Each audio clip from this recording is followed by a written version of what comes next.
Yeah, because it detracts from the community. It became very complicated when the spouse was a non-believer, particularly if the man was a non-believer and the woman was part of the community. There was still an injunction to sort of, uphold a certain traditional structure of marriage. So is that an accommodation? That was interesting to me. Yeah. I mean, they too seem to be feeling that sex was for procreation only.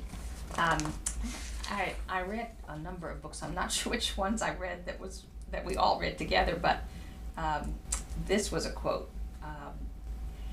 This is F.W. Evans. I think we did read him. But had man obeyed God's law and used sex only for reproduction, we wouldn't be ashamed, and we would conduct sex as we eat and drink in the open.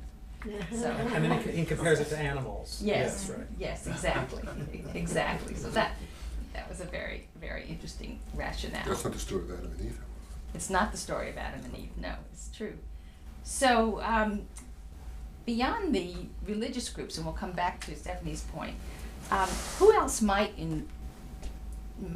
become celibate that you know, or what kind of persons might be celibate, either for their lifetimes or for some time? I mean, is this such a strange idea to us? Will we be celibate?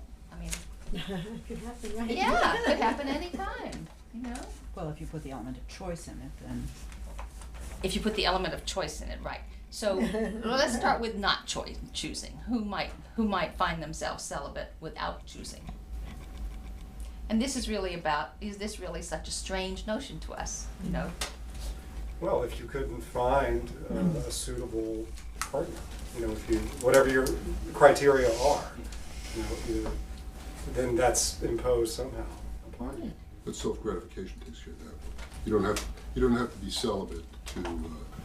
If you don't have a mate, that doesn't mean you're necessarily celibate, as you define celibacy. Right. But you couldn't have sex with someone else without a mate. That would be hard. That would be difficult. That's a limited view of celibacy. Yes, no, it's just one view of celibacy, but you're right. So people who can't find a mate for some reason or another, so their mates left them, their mate's dead, Any of they that. haven't found somebody. Or profound issues about body image and sexuality and other kinds of issues that are complicated enough that it's still a choice, but there are these issues that make it inconvenient to address the whole topic. Yeah, Certain kinds of illnesses. certain kinds of Yeah. illnesses, right.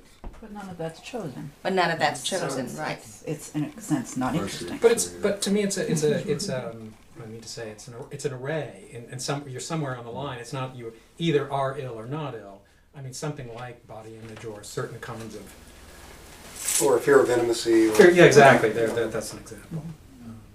Some of it's just the range of human existence, and you make a choice not to act on it because it's uncomfortable. Right. I'm really thinking about it in terms of, I think that so many times when I've mentioned the Shakers to other people, the first thing that they say is that, well, they were celibate, as if to dismiss them, as if that was so far away from any experience we've had or could have, that it's just too shocking to imagine, and that therefore they're not almost worthy of conversation. Have you had that kind of conversation about Shakers, or have that knowledge, that sense? No.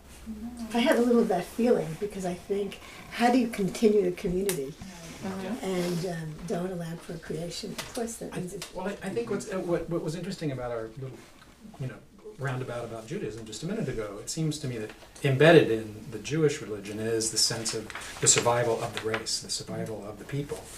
That's certainly the opposite in the Shakers' case. That was not a concern at all. Even though they were both minority cultures within a larger culture, it was a completely different approach. And I'm not sure what that means, but... They're not alive anymore, they're pretty much... Yeah, but, that wasn't a concern. But perhaps they thought their message was so strong that they would ultimately continue to get enough people coming in that it would perpetuate itself. Although I can see why people would write it off immediately for the reason you state. Well, how did they perpetuate themselves?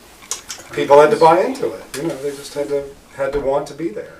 Do you have a sense of what kind of person they were looking for, first and foremost? And if you were the Shakers, who'd you be looking for? To Someone sustain your community. Who works well with others. Or, yeah.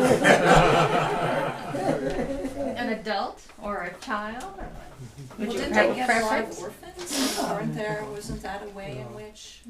They did get a lot of orphans, but they didn't prefer orphans. That's what's become clear as I've been reading. Because an orphan, the outside world felt that they were wanting orphans, almost looking to snatch them up, because they could mold them to their Evil desires. evil desires. But they said no, they didn't. That was took a lot of effort to raise them up, and they would prefer a person who came committed to their way of life. It was much And easier. and the orphans could leave, right? They were Anybody free to could leave. leave. Yeah, anyone was free. The largest part of the orphans they brought up did Left? leave. Yes, exactly. Rather few of them actually. Yeah. stayed. Yeah, and I wonder how much celibacy had to do with that. Well, yes. It might. And the fact that most of the orphans left right around the time that they got to be 16, 17, 18 years old is probably a telling sign. Yeah, right. But they didn't choose the life. You But know, they didn't the choose life the life. chose them. That's right. And it's no different than the Amish. I mean, Amish children who are raised in that, they want to leave and see what, and they actually have a year that they're able to explore the world, and I think that becomes more at risk as time goes on for them. Yeah. And people choose to leave. And most of them come back. That's interesting. How were the Shakers who left treated? Were they still welcome? Could they participate and be an outsider, or were they rejected? It really depends and on the conditions in which you left. Some people who couldn't live the life were just let go. They were sent off with clothing and tools and household furniture and things to set themselves up, and they were sometimes supported for years after they left the Shakers. And returned to visit and were welcomed. Others left, and the Shakers just the faster they can get to hell, the better. I mean, it really varies just immensely depending on the conditions, and if they left and they tried to cause trouble, if they left in the dark of the night, just stole stuff on the way out the door, I mean, it just depends how it This is happens. really intriguing, because one of the aspects of a fundamentalist group is that you're very hard on the people who leave, and you work very hard to hold people in, and that apparently was not at all the Shakers.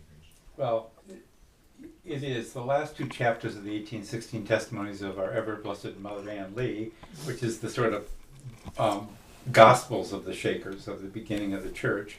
The last 2 or 3 chapters are just what happens to people who left. Died of syphilis, died in a brothel, died of, was crushed by an ox cart. God And gets they them. just You lift. don't have to. They just list all the people. A lot of them were our neighbors here in New Lebanon. Fell to that fate. So Well, I'm thinking though too, I mean, as an example of the opposite, D.M. Bennett, right?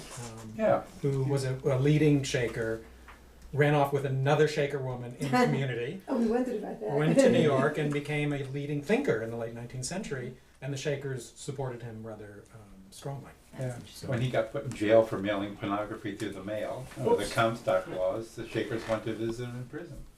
On this Supported topic, him. I highly recommend this book. You can get it from Amazon. It's called The Great Divorce, a 19th century mother's extraordinary fight against her husband, the Shakers, and her times. New this By year. Ilian Wu. New book. It's just wonderful. So it really gives you an insight and very beautifully written. My sister, who lives in the Santa Fe, knows we're in this Shaker environment, so to speak, and sent me that for Christmas. I haven't yet had a chance to Oh, look at it. Read it now. It's really, really Absolutely, good. yeah. So there are other, we've talked about some of the reasons somebody might be celibate by default.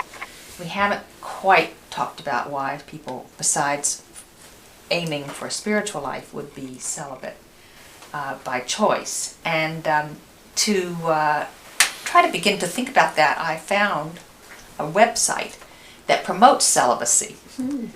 And I have the reasons why people have signed up. They've invited people to tell them why they And that are website name is celibate. But I want to start with Lady Gaga, who did not sign up on the website. But when you Google celibacy, she comes up first. I don't know if she worked that out.